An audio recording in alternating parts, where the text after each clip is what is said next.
మహాగణాధిపతయే నమః. ఓం గురుభ్యో నమః. ఓం శ్రీమాత్రే నమః. పరమేశ్వర స్వరూపమైనటువంటి జ్యోతిష, వాస్తు మరియు ఇతర అనేకమైనటువంటి శాస్త్రములను మనకు అందించినటువంటి మహర్షులకి నమస్కారం. హయగ్రీవ హయగ్రీవ హయగ్రీవేతి యో వదేత్ తస్య నిస్సరతే వాణి జన్మకన్యా ప్రవాహవత్. అరుణాం కరుణాతరంగితాక్షీం ధృతపాశాంకుశపుష్పబాణచాపాం అనిమాదిభిరావృతాం మయూకైః అహమిత్యేవ విభావయే భవానీం. శ్రీమాత్రే నమః. ప్రేక్షకులకి ఆ లలితాంబిక అమ్మవారి యొక్క అనుగ్రహం పరిపూర్ణంగా కలగాలని మనస్ఫూర్తిగా కోరుకుంటూ, మనం ఈ క్రోధినామ సంవత్సరంలో 12 రాసుల వారికి, వీలైతే 12 లగ్నాల నుంచి చూసుకోండి, లగ్నం తెలియని వారు రాసి చూసుకోవచ్చు, ఆదాయ వ్యయాలు ఎలా ఉన్నాయి, అదేవిధంగా రాజ్యపూజ్యము అవమానం ఎలా ఉంది, ఒకవేళ ఆదాయం తక్కువగా ఉంటే దాన్ని పెంచుకోవడం ఎలాగా, దానికి గ్రహస్థితి ఎంతవరకు మీకు సహకరిస్తుంది, మీరు చేసుకోవాల్సిన మంత్రం కానీ, గోసేవ కానీ, లేనట్లయితే దానం కానీ ఏమి చేసుకుంటే మీకు అభివృద్ధి ఉంటుంది అనేటువంటి విషయాలు మనం చెప్పుకుందాం. అయితే ఇక్కడ ఏంటంటే ఎప్పుడు కూడా ఈ సంవత్సర ఫలితాలు చెప్పేటప్పుడు ఆదాయ వ్యయాలతో పాటు గోచారంలో ఉండే మేజర్ ప్లానెట్స్ అంటారు.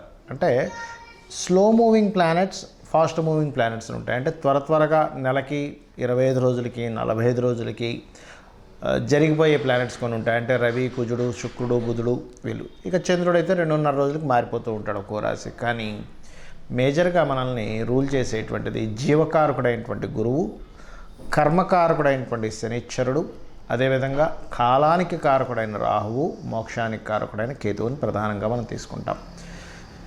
ఈ మోక్షానికి కారకుడైన కేతువు ప్రస్తుతం ఈ సంవత్సరం అంతా కూడా మనకి కన్యారాశిలో ఉంటాడు.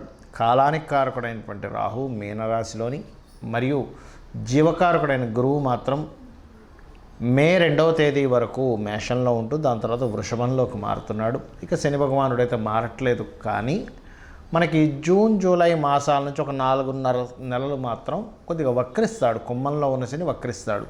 అదేవిధంగా సెప్టెంబర్, అక్టోబర్, అంటే ఆల్మోస్ట్ సెప్టెంబర్ ఎండింగ్, అక్టోబర్ ఆ టైం నుంచి ఒక 4.5 నెలల పాటు గురువు కూడా వక్రిస్తాడు.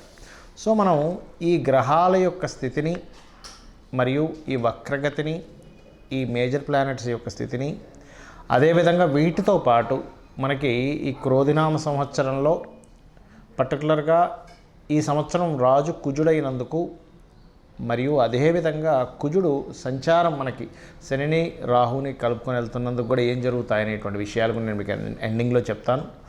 కాబట్టి మనం ఒక్కొక్కటి తెలుసుకొని ఆ అమ్మవారి యొక్క అనుగ్రహాన్ని పొందుదాం. వృశ్చిక రాశి, వృశ్చిక లగ్నము. వృశ్చిక లగ్నం ముందుగా చూసుకోండి. లగ్నం తెలియని వారు రాశి నుంచి చూసుకోవచ్చు.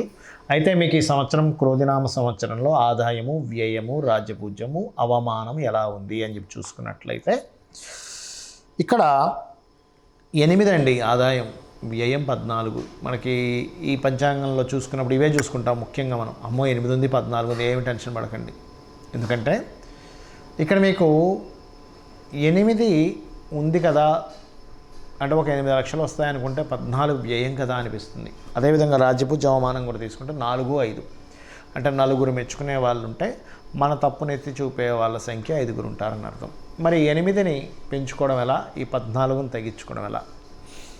మీరు దత్తోపాసన దుర్గానామాన్ని, ఓం దుమ్ దుర్గాయ నమః అనే నామస్మరణ, దత్తాత్రేయుడి యొక్క నామస్మరణ మీరు చేశారా, ఖచ్చితంగా మీకు ఆదాయం పెరిగి తీరాల్సిందే. అలాగే దీంతోపాటు విదేశీ సంబంధించిన ఆదాయం కూడా మీకు ఇప్పుడు పెరుగుతుంది. అంటే విదేశీ సంబంధంగా వెళ్ళి మనం పెంచుకోవాలనుకుంటే ఖచ్చితంగా పెరిగి తీరుతుంది, అందులో ఎటువంటి సందేహం లేదు. ఇక ఖర్చులు తగ్గించుకోవాలి అంటే మీరు బొబ్బర్లు దానంగా ఇవ్వండి. బొబ్బర్లు ఎంత దానంగా ఇస్తూ ఉంటే అంత మీకు ఖర్చు అనేటువంటి తగ్గుతుంది. కామన్గా కూడా ఏకాదశంలో కేతు ఉన్నాడు కాబట్టి వ్యాపార సంబంధించినటువంటి విషయాల పట్ల కాస్త జాగ్రత్త వహిస్తూ ఉండాలి. ఇది పర్టికులర్గా గుర్తుపెట్టుకోండి. మిగతా అంశాలు కనుక చూసుకుంటే వృశ్చికం వారికి రాజకీయంగా బాగుంటుంది చెప్పాలంటే, అందులో ఎటువంటి సందేహం లేదు. ఫైనాన్షియల్గా విదేశీ సంబంధించిన ఫైనాన్స్ ధనయోగాలు కలుగుతున్నాయి. కొంచెం ఈ 4, 5 స్థానాల్లో శని, రాహువులు ఉన్నారు కాబట్టి కొద్దిగా ఏంటంటే మంచి పని చేసినా నిందలు పడుతూ ఉంటాయి 4లో శని ఉన్నందుకు. కాకపోతే మధ్యలో శని వక్రిస్తాడండి. ఎప్పుడు అది జూన్ నుంచి అక్టోబర్ మధ్యలో అంటే June, July, August, September, October మధ్యలో వక్రగతి ఉంది ఆ 4.5 నెలల పాటు. అప్పుడు మాత్రం కొద్దిగా అర్ధాష్టమ శని ప్రభావం తగ్గుతుంది. ఏదైనా పాత వాహనాలు, పాత గృహాలు తీసుకునేటప్పుడు కాస్త జాగ్రత్తగా ఉండండి. ఇమాజినేషన్స్ అంటే రకరకాల ప్రణాళికలు సఫలీకృతం అవుతాయి, అందులో ఎటువంటి సందేహం లేదు.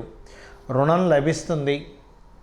మీరు పర్టికులర్గా మీ యొక్క స్ట్రెంగ్త్ పెంచుకునేటువంటి దీంట్లో ఉంటారు. ఎందుకంటే శని, గురువులు ఇద్దరూ కూడా రాశిని చూస్తున్నారు కాబట్టి. అదేవిధంగా మే లోపల మీరు ఏదైనా ధనం ఫాదర్ నుంచి రావాల్సిందన్నా లేదా గవర్నమెంట్ రిలేటెడ్ మనీ ఏదైనా ప్లానింగ్ చేసుకున్నా కూడా వచ్చి తీరుతుంది, అందులో ఎటువంటి సందేహం లేదు. కాకపోతే వ్యాపార లాభాలు, వ్యాపారాలకు సంబంధించిన విషయంలో కొంత జాగ్రత్తగా ఉండండి. గురువారాలు కానీ శుక్రవారాలు కానీ వివాహ ప్రయత్నాలు చేయండి, చక్కగా ఉంటుంది. కాకపోతే వివాహ ప్రయత్నం పూర్తి స్థాయిలో సక్సెస్ అవ్వాలి అంటే గణపతి ఆలయానికి వెళ్ళి వివాహ ప్రయత్నం చేయండి. ఒక మ్యాట్రిమోనీలో మీరు అప్లై చేస్తున్నారు లేదా ఒక సంబంధం కుదుర్చుకోవడానికి వెళ్తున్నారు, గణపతి ఆలయానికి వెళ్ళి చేయండి. అదేవిధంగా మీరు ఉదాహరణకి జూన్ నుంచి అక్టోబర్ మధ్యలో కనుక మీ ప్రయత్నాలు సక్సెస్ అవ్వాలి, అది వ్యాపారం విషయంలో కావచ్చు, వివాహ ప్రయత్నాల విషయంలో కావచ్చు, ఒక ఇంటర్వ్యూ విషయంలో కావచ్చు, మీకు సక్సెస్ అవ్వాలంటే శనికేతు గ్రహాల దగ్గర దీపారాధన చేసి మీ ప్రయత్నాలు మీరు చేయండి, ఖచ్చితంగా మీకు సక్సెస్ అవుతుంది. దీంతోపాటు మీరు ఈ సంవత్సరం మొత్తము కూడా చేయవలసింది ఏమిటి? ఓం దుమ్ దుర్గాయ నమః అనే నామస్మరణ, పితృదేవతలకి అమావాస్యలు వచ్చినప్పుడు స్వయం పాకం ఇవ్వడం చేయండి, ఖచ్చితంగా మీకు బాగుంటుంది. క్రోధినామ సంవత్సరము ఇక్కడ ప్రపంచవ్యాప్తంగా కానివ్వండి, దేశవ్యాప్తంగా కానివ్వండి, సంవత్సరానికంటూ ఒక లక్షణం ఉంటుంది. ఈ సంవత్సరం రాజైన దాన్ని బట్టి ఒక లక్షణం ఉంటుంది. గ్రహాల యొక్క స్థితిని బట్టి కొన్ని సంఘటనలు జరుగుతాయి. అయితే ఈ క్రోధినామ సంవత్సరం ఎంటర్ అవ్వకముందే కుజుడి యొక్క ప్రభావం పెరుగుతుంది అనేటువంటి చూపిస్తుంది. కాబట్టి ఆల్మోస్ట్ 2024 ఫిబ్రవరి మాసం నుంచే కొన్ని విద్వేషపూరితమైనటువంటి గొడవలకి, రాజకీయ నాయకుల మధ్యని విపరీతమైనటువంటి గొడవలకి, మరియు రాజుల మధ్యన గొడవలకి, యుద్ధాలకి, క్రోధి అంటే క్రోధం, కోపం పెట్టుకోవడం, చిన్న మిస్అండర్స్టాండింగ్స్ చేసుకోవడం, ఇటువంటి నామ సంవత్సరం ఇది. కాబట్టి దేశాల మధ్య, ప్రాంతాల మధ్య, మతాల మధ్య అనవసరమైనటువంటి విద్వేషాలు కలిగించేటువంటి సంవత్సరంగా చూపిస్తూ, ఇది కుజుడి యొక్క సంచారం. దీనివల్ల కుజుడు ఎవరికి కారకుడు అని చెప్పి తీసుకుంటే మిలిటరీకి, అందులో అంటే డిఫెన్స్ వారికి, పోలీస్ డిపార్ట్మెంట్ వారికి, రక్షణ వీటిని కల్పించేటువంటి వారికి. అంటే ఏంటి? ఈ సరిహద్దుల దగ్గర కొంత జాగ్రత్తగా ఉండాలి. అనవసరమైన గొడవలకు సంబంధించిన విషయంలో ఇక్కడ ఏదైనా గొడవలు జరుగుతాయి, అనవసరమైనటువంటి అవుతాయి అన్నప్పుడు కొంత జాగ్రత్తగా ఉండాలి, గుర్తుపెట్టుకోండి. కాబట్టి ఈ క్రోధినామ సంవత్సరంలో అందరూ చేసుకోవాల్సింది ఏంటి? ఇటువంటి గొడవలు మనం ఏమీ ఇబ్బంది పడకుండా ఉండాలి అంటే ముఖ్యంగా గుర్తుపెట్టుకోండి, కుజుడు రాజు అయ్యాడు కాబట్టి కుజగ్రహానికి శని రాహు గ్రహాల దగ్గర దీపారాధన చేయండి. చేసినట్లయితే అనవసరమైన గొడవలు బయట జరిగే ఛాన్సెస్ ఎక్కువగా ఉన్నాయి. కాబట్టి మీరు వెళ్ళి అనవసరంగా అందులో ఇరుక్కొని అందులో ఇబ్బంది పడకుండా మీరు సేఫ్గా ఉంటారు ఫస్ట్. అదేవిధంగా రాజుల మధ్య, రాజకీయాల నాయకుల మధ్య, రాజ్యాల మధ్య గొడవలు జరిగేటువంటి ఛాన్సెస్ ఇప్పుడు ఉన్నాయి. కాబట్టి వేరే వేరే దేశాల్లో ఉండేటువంటి వారు కూడా కొంచెం ఏదైనా ఇక్కడ ఏదైనా యుద్ధం సంబంధించినవి రాబోతుంది అన్నప్పుడు ఆ సరుకులు ఏవైనా మనకు చూడండి, కొంచెం యుద్ధ వాతావరణం ఉన్నప్పుడు బయటికి వెళ్ళలేని పరిస్థితి వచ్చినప్పుడు కొంచెం ఇంట్లో సరుకులు మనం స్టాక్ పెట్టుకుంటాం. ఇటువంటి విషయాల్లో చాలా అలర్ట్గా ఉండాలి. మొత్తం ప్రపంచవ్యాప్తంగా ఈ కాంబినేషన్ ఏర్పడుతుంది కావున. అలాగే మరొక విషయం ఏంటంటే ఇక్కడ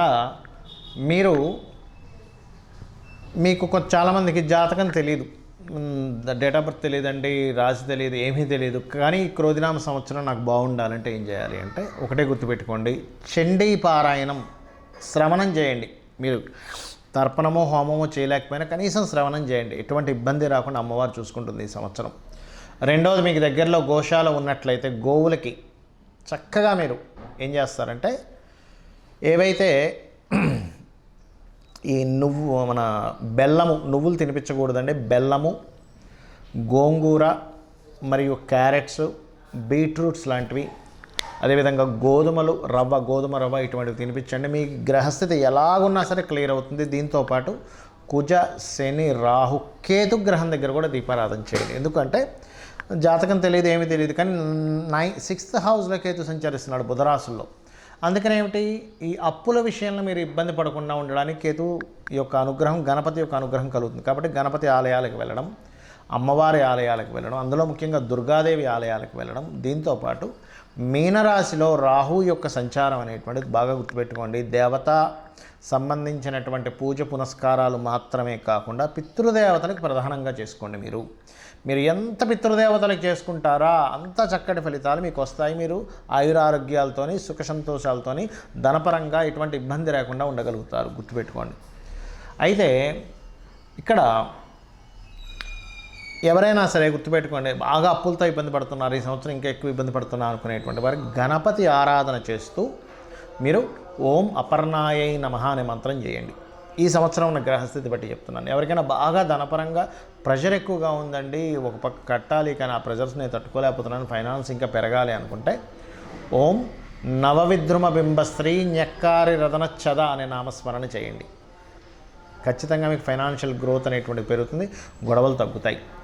మరియు దీంతోపాటు మీరు ఒకటే గుర్తుపెట్టుకోండి, మనం ఇప్పటివరకు చెప్పుకున్నటువంటి ఆదాయ వ్యయాలు ఏవైతే ఉన్నాయో, రాజపూజ అవమానం ఏదైతే ఉందో, ఇది పంచాంగంలో జనరల్గా అందరికీ తీసుకునేటువంటిది. కానీ ఇలా కాకుండా మీ యొక్క పర్సనల్ చార్ట్, అంటే మీరు ఎప్పుడు పుట్టారు, ఏ సమయము, ఏ నెల, ఏ తారీఖుని, ఏ సంవత్సరంలో, ఏ ప్రాంతంలో పుట్టారనే దాన్ని తీసుకొని మీ జాతక చక్రం వేసుకొని మీ లగ్నం ఏమిటి, మీరు పుట్టినప్పుడున్న లగ్నం ఏమిటి, మీ నక్షత్రం ఏమిటి, మీ రాశి ఏమిటి, మీకు ఏ మహాదశ నడుస్తుంది, మీరు ఏ ప్రయత్నం చేస్తే మీరు చక్కగా యోగిస్తుంది, మీకు ఏ మార్గంలో మీకు ధనయోగాలు ఉన్నాయి, ఎవరి ద్వారా మీకు సహకారం ఉంది, ఏ దిశను మీరు నివసిస్తే బాగుంటుంది, అంటే తూర్పు, ఈస్ట్, వెస్ట్, నార్త్, సౌత్లో అన్నీ మంచివే. కానీ మీకేది పనికి వస్తుంది, మీ సంతాన అభివృద్ధి ఏమిటి, మీ ఉద్యోగ, వ్యాపార, ఇన్వెస్ట్మెంట్స్ రిలేటెడ్, విదేశాలకు వెళ్ళేటువంటివన్నీ కూడా మీ జన్మజాతకంలో ఉంటాయి. గుర్తుపెట్టుకోండి.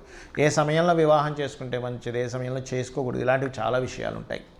మరైతే మీకు సందేహం కలగొచ్చేమండి, మరి ఈ క్రోధినామ సంవత్సరం అని ప్రతిసారి పంచాంగం ఎందుకు చదువుతామని. ఇదంతా బయట ఉండేటువంటి వాతావరణ విశేషాలు, పంట పొలాలకు సంబంధించిన విశేషాలు, బయట ఉండే గోచార విశేషాలు. ఇప్పుడు చూడండి, మనం చెప్పుకున్నాం, కాస్త యుద్ధ వాతావరణంగా ఉంది, గొడవలుగా ఉంది, అల్లర్లుగా ఉంది, మత విద్వేషాలు, అనవసరమైన విద్వేషాలు, గొడవలు రేగేటువంటి సమయం ఇది అన్నప్పుడు మనం ఏం చేస్తాం, మన పిల్లల్ని ఎక్కడికైనా పంపించేటువంటి విషయంలో, మనం ఎక్కడికైనా వెళ్ళేటువంటి విషయంలో అలర్ట్గా ఉంటాం. ఈ అలర్ట్నెస్ని చెప్పడానికి ఈ గోచార ఫలితాలు చెప్పుకుంటుంటాం. అంతేగాని మన జన్మజాతకం పనిచేయదని కాదు, మన జన్మజాతకమే ప్రధానంగా పనిచేస్తుంది. ఇక్కడ ఒకవేళ మన దాంట్లో ఉదాహరణకి ఆదాయం తక్కువగా ఉంది, చాలా తక్కువగా ఉంది, ఏం చాలా ఎక్కువగా ఉంది అని అన్నప్పుడు మీ జన్మజాతకంలో ధనయోగ దశలు నడుస్తున్నాయని కూడా 1% కూడా మీరు టెన్షన్ పడాల్సిన అవసరం లేదు. జస్ట్ ఆ రెమెడీస్ చేసుకుంటే క్లియర్ అవుతుంది.